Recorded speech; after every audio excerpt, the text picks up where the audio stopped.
Bienvenue dans Expansion, un podcast par Eric Flack qui s'adresse à toutes celles et ceux qui cherchent à constamment en apprendre plus et à s'améliorer aussi bien mentalement que physiquement. Et aujourd'hui, premier épisode d'une série sur la nutrition dans laquelle j'aimerais reprendre au minimum les bases de ce qui est important et réellement efficace pour comprendre la nutrition et mieux prendre le contrôle consciemment de son alimentation, notamment lorsqu'on a des objectifs sportifs, d'esthétisme ou davantage encore pour simplement être en bonne santé. Je fais une petite note pour informer que je publie cet épisode jeudi et que je compte faire en sorte que ce jour soit synonyme d'expansion hebdomadaire avec un épisode sur ce podcast tous les jeudis autour de 17h. Tu peux te mettre un petit rappel mental de cette façon et peut-être même te réjouir davantage de la fin de semaine. Et dans cet épisode, je m'en vais donc te présenter des mythes sur la perte de graisse. Alors qu'est-ce qu'un mythe ? C'est une idée préconçue infondée sur quelque chose et qui est assez répandue la plupart du temps, et je vais ainsi t'en présenter 6 parmi les plus courants qui me sont venus à l'esprit, que j'ai détaillés et pour lesquels j'ai tâché de rétablir le pourquoi du comment ils sont incorrects, ainsi que la réalité qu'ils se cachent derrière. Et on commence directement avec le mythe numéro 1, les calories ne comptent pas. Alors tu vois, j'en ai pris un beau dès le départ. Oui, compter les calories, c'est pas sexy, c'est pas agréable, ça fait pas vendre en fait de compter les calories. Ça laisse pas assez de place pour tous ceux qui cherchent à se faire un nom par exemple, et beaucoup d'argent aussi en proposant des solutions alternatives à cette solution très rébarbative comme ça. Ces autres solutions peuvent marcher, bien évidemment, sans compter les calories, ça peut tout à fait marcher. Elles visent au final par contre le même but, c'est-à-dire mettre en déficit calorique ceux qui les suivent. Donc ça ne veut pas dire que ces autres solutions sont mauvaises ou inefficaces, même si certaines demandent des complications qui ne sont pas toujours nécessaires, mais qui sont nécessaires dans le but de pouvoir trouver le nouveau truc à la mode, de pouvoir vendre, entre guillemets, le nouvel angle sur lequel, en fait, on t'avait menti, tu vois. Et la vraie solution, on veut te vendre la pilule magique parce qu'il y a beaucoup de personnes qui sont prêtes et qui rêvent de pouvoir acheter une pilule magique qui leur donne des résultats rapides et sans effort. Et beaucoup de gens, sont prêts à les acheter. Donc, quand les gens sont prêts à acheter quelque chose, il y a souvent des personnes qui viennent se dire « Tiens, mais je vais venir le leur vendre avec grand plaisir !» Un petit exemple à ce propos, un prof d'université des États-Unis a perdu 12 kilos en 10 semaines en ne mangeant que des cupcakes, des chips, des Oreos et des shakers de protéines. D'autres ont perdu du poids en ne mangeant que du McDonald's, que du fast-food. Il y a pas mal d'ailleurs de personnes qui en ont fait des vidéos sur YouTube parce que forcément c'est un petit peu choc comme affirmation et ça dérange un petit peu aussi certaines croyances bien sûr.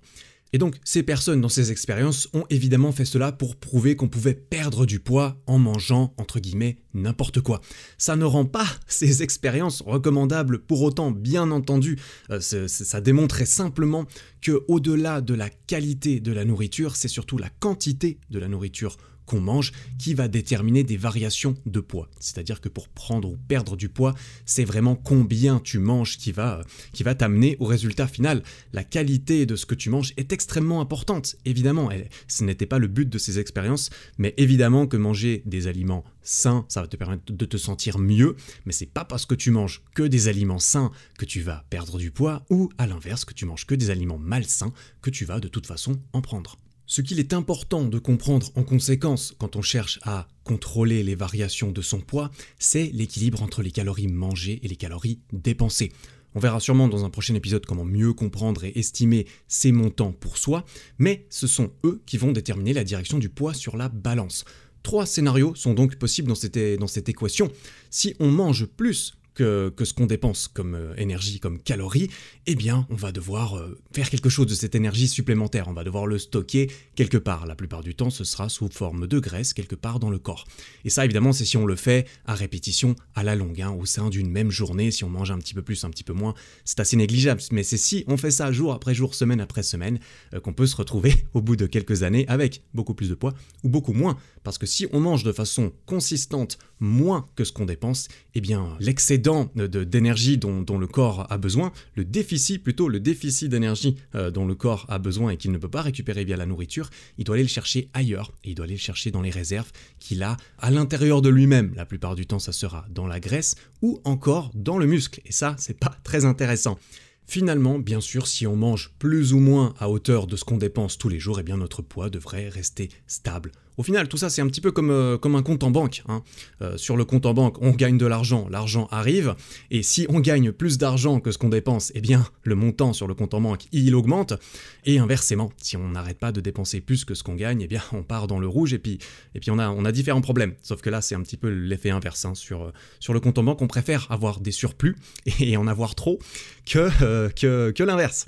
Notre corps est une machine assez exceptionnellement efficace et bien rodée, hein. Elle a eu le temps, hein, si on en croit la théorie de l'évolution, elle a eu des centaines de milliers, voire des millions d'années pour gentiment perfectionner un petit peu son système. Et ce qui est stocké en gras quand on mange trop, c'est pas pour rien, ça nous permet simplement de survivre plus longtemps. Si on pouvait rien stocker, notre espèce aurait probablement disparu depuis un petit moment, car on est à peu près sûr et certain que d'antan, hein, quand on n'en était pas à 3 repas par jour prédéterminés, plus ou moins aux mêmes heures, hein, ce qui vient tout juste de naître d'ailleurs, hein, dans la société à l'échelle de notre évolution, eh bien il y avait des périodes de famine, il y avait des périodes d'abondance, on mangeait pas le matin au réveil, le soir avant de se coucher, et puis la petite collation à 10h non plus. Parce que imagine si on se sentait directement faible, étourdi, au bord de la mort, en ratant un repas.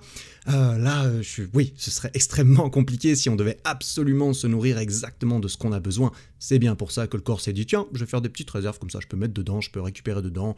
Voilà, tout va bien, on peut même ne pas manger pendant plusieurs semaines, enfin bref, c'est devenu extrêmement efficace comme système. Finalement, toutes ces histoires d'énergie, parce que ces calories qu'on mange, c'est de l'énergie, tout cela, c'est de la physique, tout ceci n'est que l'application du premier principe de la thermodynamique qui implique, en simplifié, hein, parce que je ne suis clairement pas physicien, j'ai quelques bases, je suis allé à l'école, tu vois, que dans un système énergétique isolé, comme le corps humain, l'énergie elle ne peut pas être créée à partir de rien ou être détruite, elle peut simplement être transformée. C'est-à-dire que le corps, il va pas créer de l'énergie comme ça, sortie de nulle part, il va devoir aller transformer l'énergie quelque part qui est dans le corps en chaleur, de façon à ce qu'on puisse se déplacer et bouger et vivre, et puis il va récupérer l'énergie qu'on mange, il va être obligé d'en faire quelque chose, soit l'utiliser, soit la stocker, mais il va pas pouvoir la faire disparaître comme ça. Dernier tout petit argument en faveur de l'équilibre calorique, un siècle de recherche et d'études a démontré encore et encore que pour une perte mesurable de poids, il faut toujours un déficit calorique. Quoi qu'il en soit, peu importe ce que tu fais à côté, oui, tu peux faire d'autres variations, étudier d'autres choses à côté, s'il n'y a pas de déficit calorique, on ne perd pas de poids. Donc, on peut se mettre peut-être d'accord, en tout cas, moi j'en suis convaincu, et d'après toutes mes expériences sur moi-même également, que être en déficit calorique, c'est nécessaire si on veut perdre du poids sur la balance. Alors, est-ce que ça veut dire qu'on doit compter les calories pour arriver à ses objectifs, pour perdre du poids, pour prendre du poids? Absolument pas, ça ne veut pas dire qu'on doit compter, ça veut juste dire qu'il faut que ça soit le cas, et que lorsqu'on compte typiquement, ça rend la chose beaucoup plus précise, beaucoup plus mesurable, compréhensible et rationnelle. Et la meilleure façon de se passer de devoir compter les calories, à mon sens, et d'après mon expérience, car je l'ai fait pendant longtemps, hein, j'ai compté mes calories pendant 2 ans à peu près. Alors j'étais un peu overkill, tu vois, j'étais un peu obsédé à l'époque, mais ce qui est sûr et certain, c'est qu'aujourd'hui je ne le fais plus depuis bien longtemps, car ça m'a clairement permis de comprendre comment tout ça fonctionne, et surtout quand je parle de tout ça, de comprendre comment mon propre corps fonctionne, car on est tous différents finalement, on suit évidemment les mêmes lois de la physique et certaines règles nous affectent tous, mais ça n'empêche qu'on est tous quand même différents et que certaines choses vont, tu vois, on n'est pas tous au milieu de la moyenne, certains sont dans les extrêmes, certains ont des métabolismes différents, etc. Quoi qu'il en soit, expérimenter sur soi-même et aussi compter par exemple les calories pendant un certain temps, ça nous permet de beaucoup mieux comprendre comment ça fonctionne, de beaucoup mieux estimer de façon précise aussi visuellement ce qu'on consomme et combien, et ça nous permet de nous détacher de compter les calories. Voilà, bon, je vais m'arrêter là-dessus sur ce mythe numéro 1. Mythe numéro 2, le cardio pour perdre du poids, c'est obligé, c'est nécessaire, et en plus c'est mieux que la musculation. Alors, comme on l'a vu dans le mythe numéro 1, pour perdre du poids, tout va se jouer sur cet équilibre entre les calories mangées et les calories dépensées. Et justement, quand on se penche sur ce qui compose ces deux éléments, eh bien on se doute rapidement que le sport, les activités physiques qu'on fait vont avoir un impact direct, pas sur le total de calories qu'on mange, mais sur le total de calories qu'on dépense au quotidien, ou plutôt par exemple sur une semaine. Et donc oui, si on fait du cardio, si on fait du sport, si on fait de l'activité physique, on va dépenser plus de calories. Et donc, on va favoriser une perte de graisse au sens mathématique pur et dur de cette équation. Sauf que cette équation, elle a deux côtés, ça il faut pas l'oublier. Et cet équilibre calorique peut être influencé par autant les calories mangées que les calories dépensées. Et donc, pour faire pencher la balance vers une perte de poids, oui, on peut augmenter les calories qu'on dépense en bougeant plus, en faisant plus de sport. Mais on peut aussi réduire les calories qu'on mange, bien entendu. Et donc, si on mange moins, si tout ce qu'on fait, c'est manger moins, ça peut aussi tout à fait suffire à perdre du poids sans faire de cardio, nécessairement sans faire de sport tout court d'ailleurs. Si on arrête de manger, qu'on ne mange plus et qu'on ne fait pas de cardio, on va perdre du poids. Donc, bien entendu que le cardio n'est pas obligatoire. Par contre, bien évidemment que ce n'est pas recommandable de ne pas faire d'activité physique, notamment quand on cherche à perdre du poids. Ça va déjà demander de manger très peu, ça a un impact assez clair déjà sur la satisfaction au quotidien pendant notre tentative de perte de poids. Ça a un impact évident sur notre vie sociale, etc. Si on peut plus manger beaucoup, qu'on peut plus manger tout court, même, ça va donner beaucoup de négatifs dans la vie, on va pas vouloir faire ça. Le sport, c'est une excellente méthode déjà pour brûler des calories, ce qui permet de manger plus, d'être plus satisfait, mais en plus, voilà, c'est pas le seul but du sport, Le sport, c'est bon pour la santé, ça a d'autres effets que de brûler des calories, et c'est aussi le meilleur moyen d'ailleurs de maintenir sa masse musculaire. Car quel est le raisonnement interne du corps lorsqu'on est en déficit calorique ? On est en déficit, il manque de l'énergie, il va falloir la trouver quelque part. Le corps va donc, comme on l'a vu, devoir puiser dans les réserves qu'il a à disposition, c'est-à-dire les puits à énergie, et nécessairement les puits qui ne sont pas particulièrement efficaces à la globalité du système ou nécessaires. Et ces deux sources principales sont généralement la graisse, qui ne sert pas à grand chose, sa seule raison d'être est surtout de pouvoir être utilisée comme énergie, mais ça n'est pas la seule. Il y a aussi nos muscles, bien entendu, qui sont une ressource extraordinairement dense et intéressante d'énergie pour notre corps quand on n'en a pas assez. Mais bien sûr, quand on veut perdre du poids, en réalité, on ne veut pas juste perdre du poids. C'est un abus de langage, on veut perdre du gras, on ne veut pas simplement peser moins pour peser moins, enfin normalement, quand on n'attache pas trop d'importance au nombre sur la balance, mais qu'on se fie un petit peu plus au ressenti et au miroir qui sont des valeurs sûres, à mon sens bien plus que la balance. On veut perdre du gras, on ne veut pas perdre de muscle. Et donc, le but, lorsqu'on est en sèche, lorsqu'on cherche à perdre du gras et pas du poids, le but, c'est de faire comprendre à son corps que c'est dans le gras et pas dans les muscles qu'il faut qu'il aille chercher, en lui prouvant que les muscles, on en a un besoin vital. Parce que le corps, quand il est en situation un petit peu de stress, tu vois, il se rend bien compte que si ça continue comme ça pour toujours, eh bien, il va dépérir quelque part, si vraiment on le pousse à bout. Et donc, il va devoir avoir recours à des solutions drastiques. Et si on arrive à lui prouver que les muscles, c'est pas une bonne idée, qu'on a besoin des muscles pour survivre, tu vois, on a besoin d'énergie pour survivre, donc il faut bien la prendre quelque part, mais on a besoin de nos muscles aussi, parce que les muscles, on les utilise souvent, et c'est bien en utilisant ces muscles qu'on va pouvoir démontrer à notre corps qu'ils sont si importants et qu'on va pouvoir les maintenir. Si on revient sur l'exemple de faire du cardio, sur ne faire que du cardio, on peut imaginer un petit peu le stéréotype du coup de faire du cardio pour la perte de graisse, c'est-à-dire courir des longues distances pendant des longues durées, jour après jour, semaine après semaine. Quand on fait ça, quand on montre ça à notre corps et qu'on combine ça en plus à un déficit calorique, c'est-à-dire qu'on ne mange pas assez mais qu'en plus on court beaucoup, quel signal est-ce que ça va envoyer au corps ? Moi, si je suis à la place du corps, je me dis c'est super, mais alors tous ces muscles qui sont dans les pecs, dans les bras, dans le haut du corps spécialement, quel intérêt de les avoir ? Ça nous ralentit, c'est des poids morts, tu vois.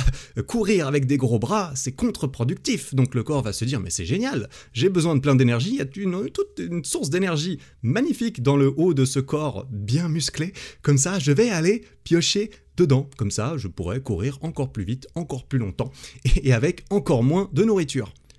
Typiquement, quand on aspire à perdre du poids, pour des raisons esthétiques principalement, mais aussi pour des raisons de santé, ce n'est pas vraiment le physique du marathonien et des coureurs de longue distance qu'on vise, parce que même si, pour la santé c'est important, on aime bien quand même le reflet dans le miroir.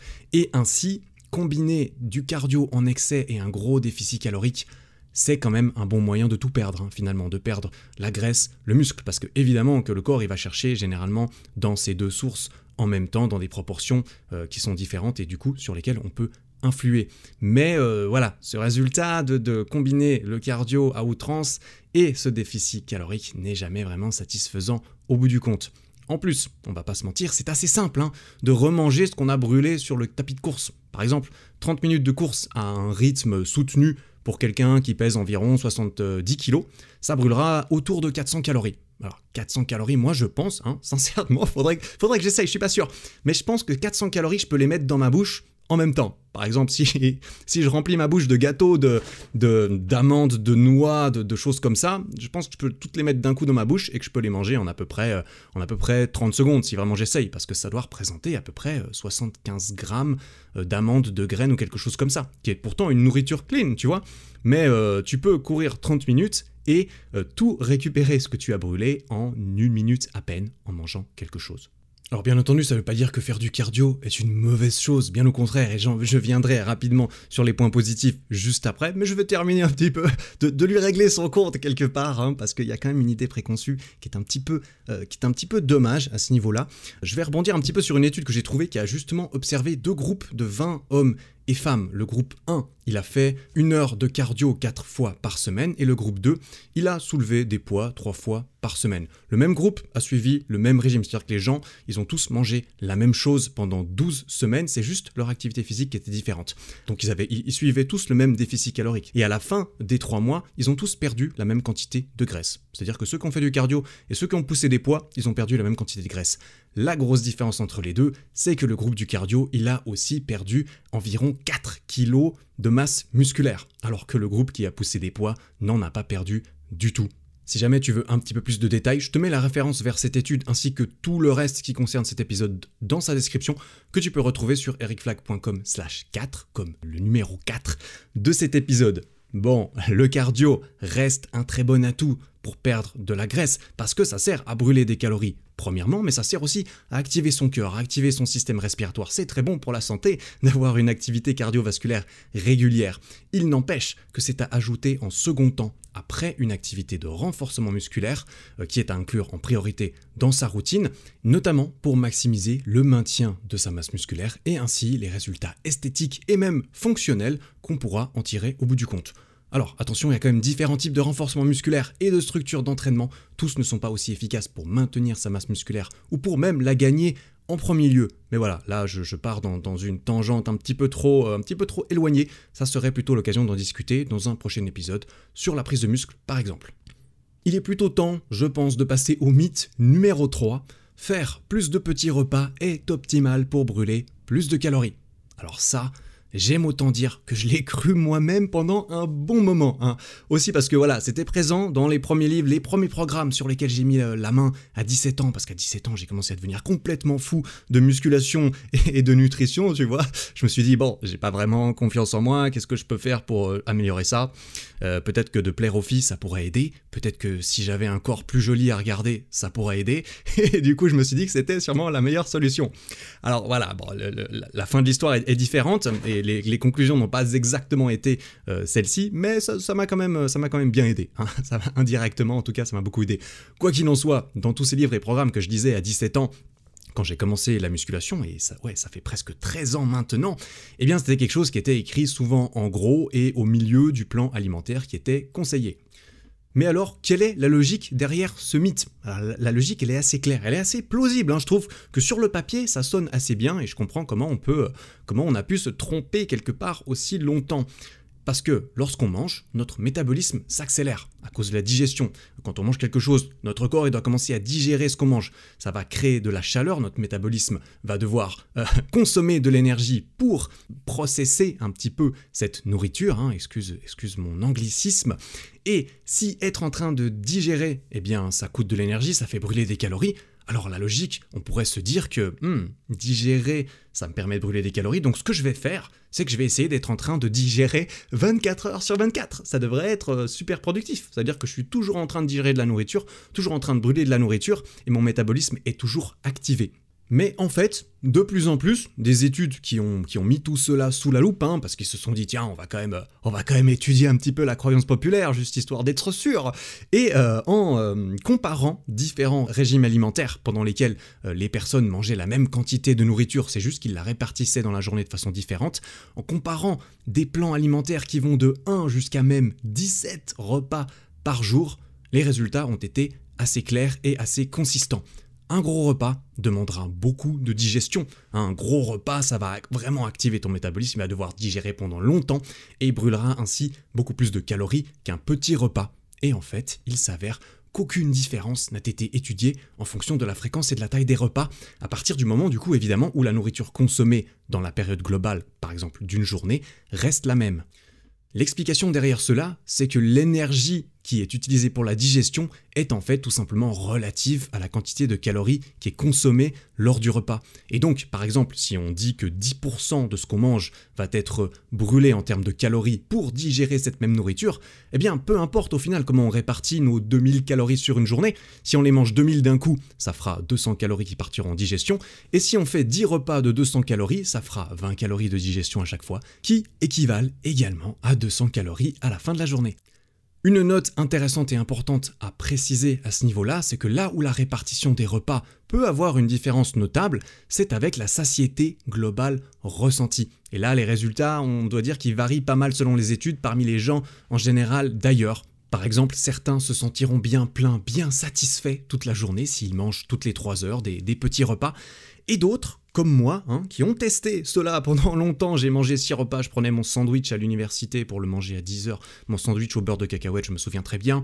Eh bien, j'avais faim toute la journée, concrètement, j'avais faim toute la journée. Et depuis que je suis passé à un autre régime alimentaire, qui est le jeûne intermittent, pendant lequel je mange généralement 2 fois par journée, eh bien, je me fais des gros repas qui me maintiennent plein tout le temps, et pour la même quantité de calories, j'ai beaucoup moins faim en moyenne sur la journée. Et donc, en résumé, pour en terminer avec ce mythe, déterminer le nombre de calories que tu vas manger avec quels aliments est important, évidemment, en fonction de tes objectifs, mais en ce qui concerne la répartition de tout cela, de toutes ces calories et macronutriments et repas dans tes journées, le but en fait, ça va être de le faire de la façon la plus agréable pour toi, qui va dépendre de tes préférences, de ton style de vie, de plein de choses qui te sont propres. Tu as vraiment carte blanche à ce niveau-là. Si tu as une famille, que certains repas sont socialement importants pour manger avec les collègues, pour manger avec les enfants le soir, tu peux très bien centrer ta nourriture autour de cela et les répartir de façon à ce que ça n'impacte pas négativement ta vie. Tu vois, tu n'es pas obligé de manger dans un Tupperware toute la journée à partir du moment où tu veux prendre du muscle ou perdre du gras. Tu n'es pas obligé de t'infliger cela comme je l'ai fait pendant un moment. Voilà, je crois qu'on en a terminé avec ce mythe. Et on peut ainsi passer au numéro 4. Cibler la perte de graisse sur le corps est tout à fait possible. Alors celui-là, il commence à être bien connu maintenant, et heureusement, je pense que la plupart voilà, si toi tu m'écoutes, probablement tu te disais déjà que ce n'était pas possible, et tu as raison, voilà, malheureusement certains s'en servent encore pour essayer de vendre du rêve, ou aussi de faire cliquer les gens sur YouTube, ça je le vois assez régulièrement aussi. Alors non, il n'est pas possible de cibler la perte de graisse sur ton corps, malheureusement, on aimerait bien, mais voilà, ce qui est en ton pouvoir en fait, c'est ce que tu manges et ce que tu fais de ton corps. Autrement dit, tu peux mettre ton corps dans les meilleures conditions pour qu'il doive se débarrasser de ses réserves de graisse, par exemple manger moins de calories que tu n'en dépenses, faire de la musculation à côté, du sport, du renforcement musculaire, pour que ton corps comprenne que ce déficit calorique, il ne doit pas aller le chercher en énergie dans les muscles, mais bien dans les graisses stockées. Mais voilà, tu peux pas l'influencer sur là où il ira chercher cette graisse sur ton corps. Ceci concrètement, ça va dépendre de ta génétique et tu ne peux rien y changer. La plupart des hommes, ils ont tendance à stocker un petit peu plus dans le ventre, dans le bas du dos, alors que pour les femmes, ce sera plutôt dans les cuisses, etc. Certains stockent également dans les bras, beaucoup dans le visage. Pour mon cas, comme pour la plupart des hommes, quand je fais une sèche, eh bien je perds d'abord tout ce que j'ai, ce qui n'est pas énorme généralement dans les pecs, dans les bras, j'ai jamais été extrêmement gros non plus, mais dans le visage aussi, mes joues se creusent quand même assez rapidement et mes joues se creusent pas mal avant que les abdos soient là, saillants, magnifiques comme ça. Et c'est évidemment ce qui se découvre en dernier. Le bas du ventre, c'est vraiment la pire région et c'est peut-être bien pour ça qu'on est autant obsédé par la découvrir. Et quand je dis que ça part d'abord dans une partie du corps, puis dans une autre, etc., évidemment, c'est simplifié, parce que finalement, la graisse est prise partout en même temps dans le corps. C'est juste les proportions, quelque part, qui ne sont pas les mêmes, et que tant qu'il y a des réserves à l'endroit où la proportion est la plus grande, eh bien c'est celle-ci qui va se sécher et s'affiner le plus vite par rapport aux autres. Donc, pas la peine de faire des abdos pendant 1 heure par jour si le seul but derrière cette manœuvre c'est de les découvrir de leur couche de graisse. Alors bien sûr, ça peut les renforcer, suivant comment tu les entraînes, évidemment tu peux les faire grossir comme n'importe quel muscle, même si, on va pas se mentir, c'est rarement le cas avec les exercices traditionnels d'abdominaux, quand on est au sol et qu'on courbe sa colonne vertébrale répétition après répétition, ce n'est pas la meilleure façon de le faire. Cependant, ça va quand même brûler des calories, parce que tu bouges, parce que tu te donnes, tu transpires, etc. Donc ça peut être un plus, tu vas brûler des calories, ça peut t'aider à perdre du gras et à découvrir tes abdos, mais ça ne t'aidera pas de façon directe à directement révéler tes abdos en faisant un maximum. Et très souvent, malheureusement, les personnes qui font ceci et qui sont obsédées par cet objectif oublient ou ignorent le plus important, ce qui est d'abord d'avoir un plan alimentaire réfléchi ainsi qu'une routine d'entraînement globale avant encore derrière de pouvoir ne serait-ce qu'espérer découvrir leurs abdos sans nécessairement en plus avoir besoin d'y accorder autant de temps d'entraînement. Je m'en vais terminer avec ce mythe sur quelque chose qui me parle pas mal personnellement, c'est que lorsqu'on se retrouve dans quelque chose qu'on ne peut pas changer, autant préserver ses ressources et les rediriger dans une activité et des efforts qui peuvent, au contraire, eux, faire la différence. Personnellement, j'aime essayer de me détacher émotionnellement lors de ces situations, de façon à pouvoir les évaluer de façon plus rationnelle, tout comme la meilleure marche à suivre à partir de là. Un petit exemple qui me vient en tête, typiquement, c'est, et que j'utilise souvent d'ailleurs pour m'entraîner consciemment, tu vois, je m'entraîne consciemment à faire abstraction de mes émotions dans ce genre de situation que je m'efforce de reconnaître, c'est par exemple quand je suis coincé dans les embouteillages. Je suis coincé dans les embouteillages dans ma voiture plutôt, parce que je prends pas vraiment le temps de monter dessus généralement, même si je peux, parfois, tellement ça bouge pas. Ça n'empêche que voilà, là j'essaie clairement, un temps je me souviens, j'avais cette espèce de road rage où je pestais dans ma voiture quand j'étais dans les bouchons, où j'en voulais à la terre entière, où je m'en voulais à moi-même, même de ne pas être parti plus tôt, de ne pas avoir prévu la chose. Oui, effectivement, j'aurais pu partir plus tôt et prévoir la chose, j'aurais pu regarder et sur Google Maps s'il y avait un bouchon. Il n'empêche que là, maintenant, tout de suite, je suis dans les bouchons et je ne peux pas changer cela. Peu importe ce que je fais, peu importe si je klaxonne, si je crie ou si je m'énerve. Et donc, je me mets un petit podcast dans les oreilles et ça passe tout de suite beaucoup plus vite et beaucoup mieux. Et concrètement, la génétique de chacun, c'est pareil. Et donc que ça soit la répartition du déstockage de tes réserves de graisse, ou encore même les insertions de tes abdos, une fois que tu les auras révélés, c'est-à-dire la forme de tes abdos et l'alignement de ta tablette de chocolat et de ces petits carrés les uns avec les autres, et ben ça, tu pourras pas les changer. Tu vois, c'est comme ça, tu es né comme ça. Donc autant essayer de les accepter plus tôt et de te concentrer sur ce que tu peux réellement influencer. On passe au mythe numéro 5, l'avant-dernier, qui est les glucides et le sucre font grossir, un point, c'est tout. Alors, on l'a vu dans le mythe numéro 1, c'est l'excédent calorique qui va te faire prendre du poids. Alors ça peut t'aider à prendre du muscle, ça peut t'aider à prendre du gras. C'est pareil, quand tu prends ou tu perds du poids, la nature peut varier, notamment en fonction de la graisse, du muscle, ou même des réserves d'eau dans ton corps, etc. J'ai aussi déjà donné des exemples de certaines personnes qui ne mangent que des aliments très malsains, salés, sucrés, gras, et qui perdent quand même du poids. Donc si tu ne faisais que de manger du sucre, mais que tu manges tout simplement 3 cuillères de sucre par jour, tu vas perdre du poids, tu vas perdre du gras, et tu vas très certainement perdre du muscle également. À mon avis, ce mythe sur diaboliser les glucides, diaboliser quoi que ce soit concrètement, et il est né tout simplement, j'en reviens au tout début, du scénario assez typique du nouveau régime à la mode, qui suit généralement un petit processus en 4 étapes pour créer ton nouveau régime à la mode. La première étape, c'est de dire à la personne que ce n'est pas de sa faute. Ce n'est pas de ta faute si tu es en surcharge pondérale, si tu as des problèmes dans ta vie, c'est pas ta faute à toi, c'est la faute à tous ceux qui t'ont menti jusqu'à présent, qui t'ont caché la vérité. Et la vérité, nous, on l'a étudiée. L'étape numéro 2, c'est de montrer qui est le vrai fautif. Alors le vrai fautif, ce n'est pas toi, c'est le sucre. C'est le gras, c'est le gluten, c'est des aliments spécifiques, c'est de manger des ananas le soir, tu vois, on peut trouver plein de choses, il suffit de réussir à les vendre derrière. L'étape numéro 3, c'est que, voilà, bien sûr, si tu évites à tout prix ces nouveaux fautifs, c'est cette nouvelle science qu'on vient de te révéler, tu pourras enfin, finalement, atteindre les résultats voulus. Et étape numéro 4, devine quoi ? Extraordinaire. En plus, ça va être facile, ça va être rapide et on va t'expliquer la marche à suivre précise et révolutionnaire dans notre nouveau livre, programme ou je ne sais quoi d'autre que tu vas devoir payer assez cher, bien sûr, mais en même temps, t'as vu ce qu'on te propose, ça vaut évidemment son prix. Bref, je vais m'arrêter là un petit peu dans la caricature, je vais m'arrêter là. Ça implique, en fait, tout simplement, la vérité là-dedans, on l'a vu, c'est que ce qui compte pour perdre du poids, c'est de surveiller principalement son total calorique. Si on fait rien que cela, on aura énormément de bons résultats et des résultats assez précis et mesurables. Évidemment qu'il y a d'autres choses qu'on peut faire pour influencer tout cela, mais 80% des résultats, en tout cas, vont être faits rien qu'avec cela. Mais attention, même si une calorie aura toujours le même effet sur ta prise ou ta perte de poids, la nature de cette calorie n'aura pas le même effet sur la nature de ce poids que tu prends, parce que tu préfères prendre du muscle et perdre du gras, et pas l'inverse, et en fonction de ce que tu manges, ça peut évidemment changer, même à calories égales. Et donc, ça ne veut pas dire qu'il faut manger beaucoup de sucre, ou peu d'autres choses. Il y a évidemment des règles importantes qui sont à suivre pour les macronutriments. Par exemple, manger suffisamment de protéines et de lipides, c'est vital pour le corps, de manger des protéines et des lipides. Le reste dépendra par contre très souvent de la personne. Certains auront beaucoup de succès avec un régime cétogène sans aucun glucide, certains auront beaucoup de succès en ne mangeant pas du tout de sucre, d'autres préfèrent avoir quelque chose d'un peu plus équilibré, sans privation concrète d'aliments ou de macronutriments.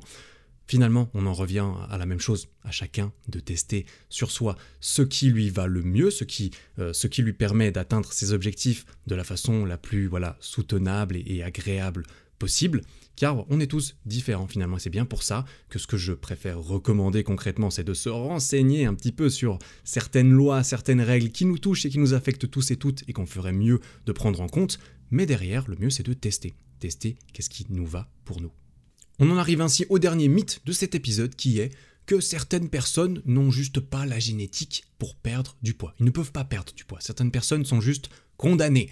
Enfin, tu vois, j'ai déjà un parti pris dans la réponse, évidemment. C'est bien pour ça que j'appelle cela un mythe, d'ailleurs. Alors, selon moi, la raison numéro 1 de cela, c'est quand même systématiquement que la personne mange trop de calories, tout simplement. Et oui, je me répète, mais concrètement, c'est très souvent ce qu'il se passe vraiment. Et les raisons pour cela peuvent être diverses et variées. Il y a beaucoup de raisons qui peuvent te faire penser que tu ne peux pas perdre du poids, même quand tu fais attention aux calories. Ça peut être une mauvaise compréhension tout simplement de la théorie des calories, ça peut être une mauvaise estimation de ses dépenses énergétiques, ça peut être des indications trompeuses ou sous-estimées en calories par les vendeurs. Par exemple, les chaînes de restaurants, j'avais vu un article comme quoi certaines chaînes de fast-food américains sous-estimaient la quantité de calories qu'il y avait dans leur burger, par exemple, parce que quand tu vends un burger qui a un certain nom, par exemple un cheeseburger, un McBurger, eh bien tu peux écrire partout, sur tous les emballages, qu'il y a 400 calories dedans. Mais si ça se trouve, en fait, il y a tellement de variance dans ce que la personne te sert que ce n'est pas précis du tout. En plus de tout ça, parmi les autres plus grosses raisons, c'est des erreurs complètement humaines, des erreurs d'estimation visuelle des calories qui sont mangées, qui sont sous-estimées, des erreurs de mesure tout simplement, des erreurs de lecture et compréhension des étiquettes, ou tout simplement des mensonges, aussi des mensonges qu'on se fait à soi-même et qu'on refuse de s'avouer au moment où il faut un petit peu faire le compte. Par exemple, une étude américaine qui a suivi un groupe de personnes obèses qui étaient convaincus de manger entre 800 et 1200 calories par jour. Ils ont suivi un petit peu ce groupe, ils ont un petit peu vérifié, ils ont voulu tester un petit peu leurs croyances et c'est avéré qu'en fait, ces personnes sous-estimaient le rapport moyen de 2000 calories. Ils sous-estimaient de 2000 calories, c'est-à-dire qu'ils pensaient manger environ 1000 calories et en fait, ils en mangeaient environ 3000 par jour. Donc là, tu vas me dire, mais oui, ce sont des Américains obèses qui n'ont aucune connaissance dans ce qu'il faut faire pour être en bonne santé. Eh bien oui, mais si eux, ils se trompent autant, pourquoi ? On est tous humains, tu vois, c'est pas parce qu'on n'est pas américain et qu'on se pense supérieur, peut-être que ça change quoi que ce soit. On peut se tromper tout autant. Et ces problèmes, à mon avis, arrivent bien plus souvent aux personnes tout de même qui ne comptent pas leurs calories de façon précise, mais qui suivent certaines autres règles à la lettre qu'on leur a jurées efficaces, bien sûr, pour ne pas avoir à les compter. Et donc ces personnes ne mangent pas de sucre, elles ne mangent pas le soir, elles ne mangent pas de fast-food, elles se font juste une salade à midi comme elles ont le droit dans leur régime. Sauf que, en fait, ils décident de se faire une salade de pâtes monstrueuse avec des lardons, des noix et une quantité d'huile d'olive telle qu'il en reste encore un fond dans le bol à la fin, tu vois. Alors là, toutes les règles ont été respectées. Ça n'empêche que tu vois, même si tu as le droit de manger que 3 aliments différents, si tu les manges en quantité suffisante, eh bien tu peux quand même prendre du poids.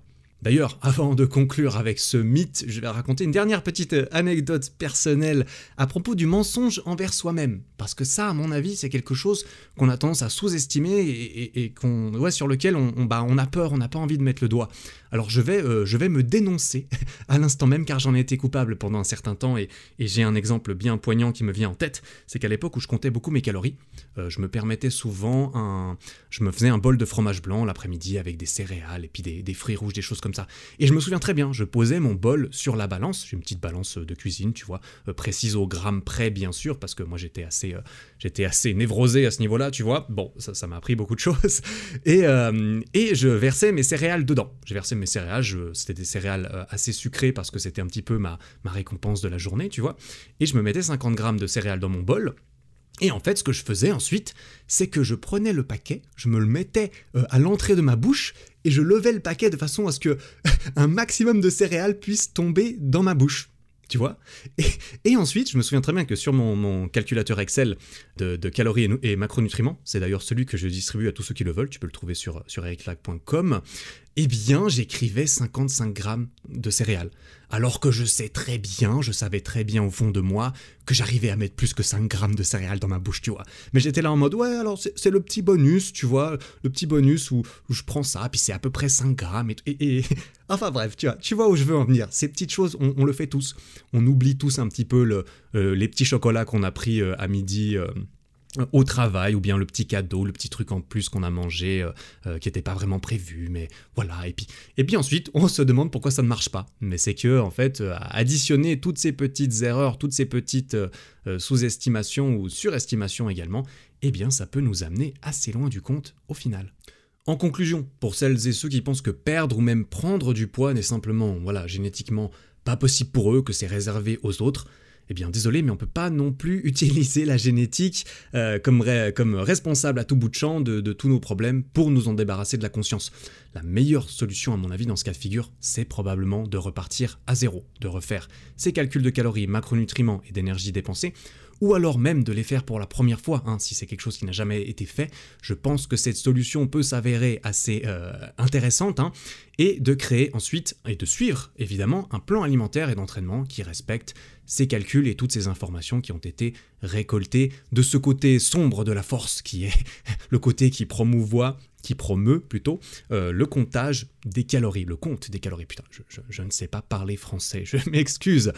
Et donc cela implique souvent de préparer, de peser soi-même sa nourriture en prenant des mesures régulières comme son poids et son tour de taille pour s'assurer que ce qu'on fait fonctionne et en réajustant les nombres, qui restent des estimations, tous ces calculs, ces formules, ça reste quelque chose à tester et à réajuster si ça ne fonctionne pas et en fonction de soi, car à nouveau, on est tous différents.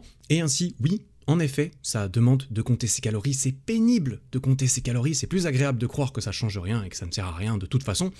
Mais voilà, si tu es vraiment coincé depuis longtemps, que tu as l'impression que rien ne fonctionne, ça doit vouloir dire que tu as déjà dû essayer beaucoup de choses, et donc je te propose d'essayer encore celle-ci. Tu n'es peut-être pas à une tentative près, notamment si ces résultats te tiennent à cœur. Voilà, je crois que je vais m'arrêter là. Si tu as du feedback à me proposer à propos de cet épisode, de ce format et de cette série à venir sur la nutrition, tu peux consulter les notes de l'épisode et même me laisser un commentaire écrit directement sur mon site sur ericflag.com/4. Voilà, j'espère que tu l'auras trouvé instructif ou utile pour toi. Quoi qu'il en soit, si c'est le cas, tu veux me soutenir, tu veux me donner ton avis sur le podcast en général, je t'invite à aller me laisser un petit commentaire public et une note sur iTunes ou n'importe quelle autre plateforme depuis laquelle tu m'écoutes, ou encore tout simplement de recommander ce podcast à un ami à toi. Voilà, ça m'aiderait énormément à continuer de lancer ce podcast et peut-être à le faire découvrir à plus de monde que ça pourrait aider. D'ailleurs, je rappelle aussi que pour ce lancement jusqu'au 31 octobre, j'organise un petit concours avec des prix à gagner de ma boutique d'équipement de sport pour tous ceux qui m'auront laissé un avis quelque part. Tous les détails des prix de la marche à suivre se trouvent sur ericflag.com/podcast, dans la description de cet épisode également, où tu retrouveras toujours tous les prochains épisodes. Voilà. Merci beaucoup pour ton temps, pour ton attention. On se retrouve ainsi tous les jeudis, je l'espère, et je vais faire en sorte que ça soit le cas, autour de 17h pour un nouvel épisode sur mon podcast. Je compte bien garder ce rythme et varier les sujets. Ça sera pas nutrition toujours à la suite. On va incorporer des interviews, du mental, de l'entrepreneuriat un petit peu au sein de tout ça. Voilà, je te souhaite une bonne journée, une bonne nuit, dépendant de quand tu m'écoutes. En attendant le prochain épisode, travaille bien, prends soin de toi.